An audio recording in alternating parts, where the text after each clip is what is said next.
Hello everyone.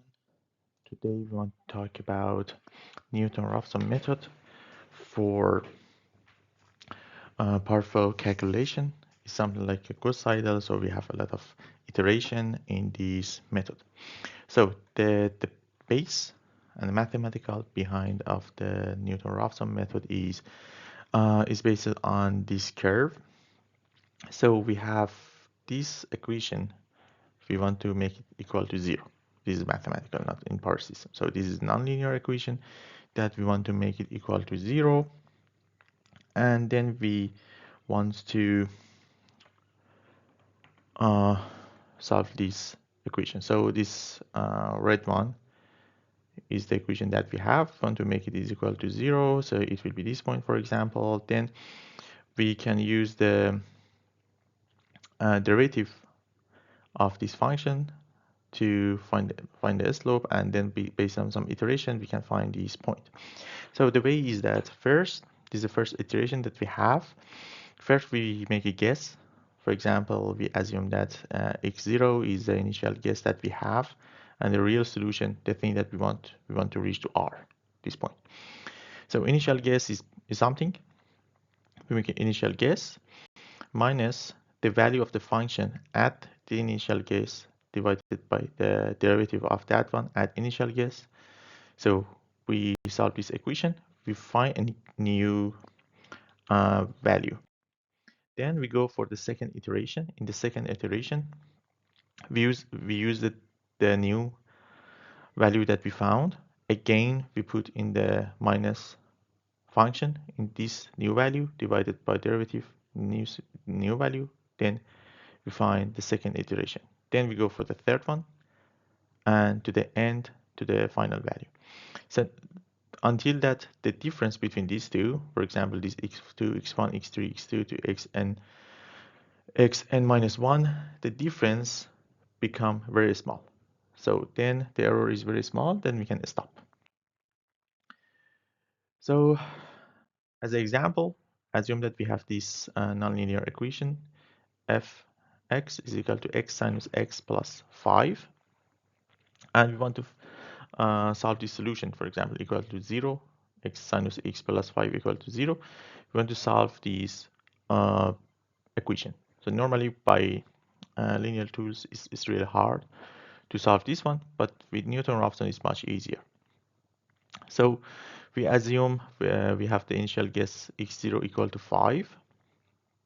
Then we find f x0, 5 sinus 5 plus 5, it will be 0.205.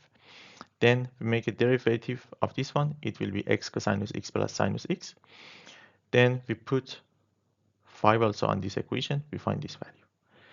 So if we put on this equation, x0 minus f x0 divided by f prime x0, these two value, we find this one, 4.553. So we can see the difference between these two is high.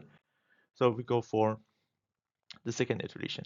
We put this 4.55 here to find fx1, f prime x1, and then put in this equation, x2 is equal to x1 minus fx1 divided by f prime x1, then it will be 4.84. So we can see the difference is high. Then we go for the third iteration, exactly same. We use this value, it will be 5.43. Then we go for fourth iteration, and it will be 5.11. And we go for fifth iteration, it will be 4.83. And to the end, after 7 iteration, we'll find this value. So this value is equal to initial guess, more or less. And we can see that, okay, after this, we will not have so much difference. So we can find that R, or real value, is 5.06. We can use that one for solving the nonlinear equation. Also, some like the Gauss-Seidel for some nonlinear equation, and you know that in power system we have a lot of nonlinear equations. Okay, so here we can make some Jacobian matrix for if we have a couple of equations that they are nonlinear, we can make some Jacobian matrix. But the point is that we should convert this Jacobian matrix to the need that we have in power system. So here, for example, if we want to use this Jacobian matrix for equations, we can use that. But here we have a couple of solutions you can read to know how we can make the solve the nonlinear equations with this Newton-Raphson is for you, but we want to focus more on the power flow and power system studies. So here, assume that we have bus I, bus J, and we have between them R and L. And so the admittance is Y and the impedance is Z. So voltage in this bus bar is Vi with the angle of delta I, Vj with the angle of delta J, and here also we have some angle for impedance or admittance. And the current that go from here is for sure this multiplication of the current to the admittance. The complex power is Pi plus Jq is equal to Vi conjugate. If we conjugate both sides, it will be Pi minus Jq equal to V conjugate I. So if we replace the I with previous equation, it will be like this. Pi minus Jq is equal to sigma Vi Vj y ij and the summation of the angles and minus this angle. If we separate, if we use this one and make it a cosinus and sinus for imaginary and real part, and then separate the imaginary and real part to completely separate. So the real part will be active power, cosinus, and the imaginary part will be the reactive power with sinus. Then we can make a Jacobian matrix like this. So we can say here we have delta P2 to Pn, delta Q2 Q2 to Qn here is equal to one big matrix multiplied to delta and V. So delta part is for active and V part is for reactive. So in this Jacobian matrix, we have different parts. Here is some like derivative that we have. Derivative of P to delta, derivative of P to V, derivative of the Q to delta, and derivative of the Q to V.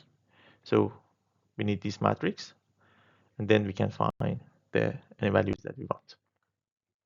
So it will be like this: delta P, delta Q, J1, J2, J3, J4, delta delta delta V's. So the J1, J2, J3 is the other matrices like this. J1 is this, J2 is this, J3 is delta Q to delta delta delta, and J4 is delta Q to delta V.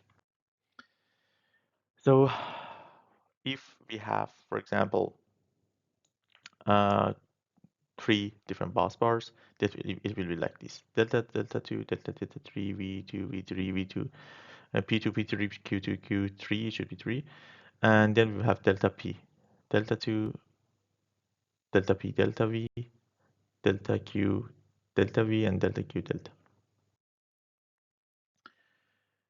So the value of when we say delta P, it meaning that a specified value minus calculated value. Delta Q is also a specified value minus calculated value. So in example, we'll learn more. Here we have an example. Assume that we have these three busbar system. In this three busbar system, we have bus 1, bus 2, bus 3, and they are connected with these lines here. We have we don't have the resistance here. So y11 here will be delta y2 plus delta 31. Delta 22 will be delta 12 plus delta 23 to the end.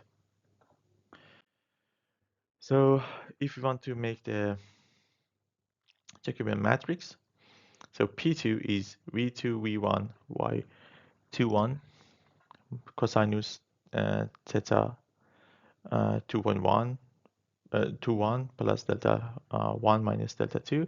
So this is the way that we can find a P2, but we have some unknown values. For Q is also the same, we have some unknown values.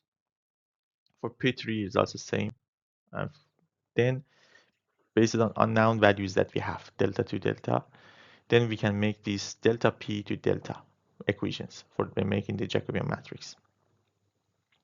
So delta p2 to delta delta 2, it will be this equation. Delta p2 to delta 3, it will be this equation. Delta p2 to delta v2, this equation. And the parts, for example, here, some parts there is no delta 3, then it will be removed. It will be 0 because we have derivative to this value. So we can make derivative for all powers. So we will have different equations. So we should make an initial guess. So for initial guess, we assume that delta 2, delta 3 is 0, and V2 is 1. Always is the guess that we have. Delta is 0 and voltage is 1 because it's periodic. And then we put in this calculate value from before, and most of them will be 0 or -1, -1.2, like this. Then here we have this Jacobian matrix we had before. We put that value that we calculated now until to here, and we have uh, this power values. We make inverse and multiplication. Then we will have this delta delta and delta v value again. So because you can see delta v is not so much close to the initial guess, then we should go for second iteration. We have these values, then we put again in P and Q equations, make the derivative again, the new Jacobian matrix, solve again, and then we will have these new values. Then we update again with these new values, and we go for the third iteration here. We're doing to the end after third iteration, then we find this value. So we can see that here the delta value is around 0. So we can assume that they are close to the thing that we have. Again, we go for fifth iteration here, and at the end we find the final values